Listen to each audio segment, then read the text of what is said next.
जय जगन्नाथ पुणी थे स्वागत करुच्ची आपंक प्रिय चैनल स्टडी विथ माइंड जो थी आज आम देखा ओ ट्रिपल एससी तरफ जो आप रेडियोग्राफी एग्जाम होता तो तार रिवाइज आंसर की आसी जाइए तो आपने क्लीयरली देखिपे तो डेरी नक आम या देखा जदि नुआ अच्छा चैनल तो चैनल को सब्सक्राइब करूँ और सामान सहित सेयार करूँ जद्वारा समस्त उपकृत हो पारे। तो डेरी नक वीडियो स्टार्ट करवा तो आपने केमी डाउनलोड करेंगे मुझे कहीदे। तो ये हूँ नोटिफिकेशन टी आपने देखिपे क्लीयरली जोटा रही Odisha subordinate staff selection commission.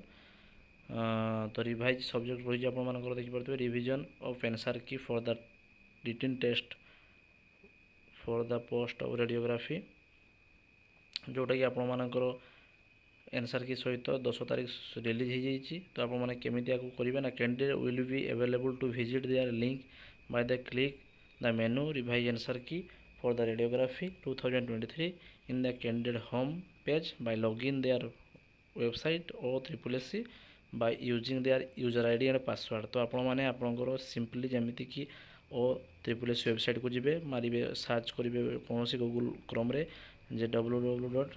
Simply आपने ओ SSC.gov.in सर्च करेंगे कलापर होम पेज आसीज होम पेज को आसला तो देखिपे यहाँ हूँ तार होम पेज जोटा कि तो आपने सिंपली जाकि लॉगिन करेंगे लॉगिन कलापर आपण मानकर जो रहा एप्लिकेशन टी लॉगिन हो लॉगिन होगला से आपने क्लीयरली आपंकर आंसर की को चेक करेंगे। तो ठीक अच्छे वीडियो भल लगे सांग सहित सेयार करूँ। धन्यवाद। जय जगन्नाथ।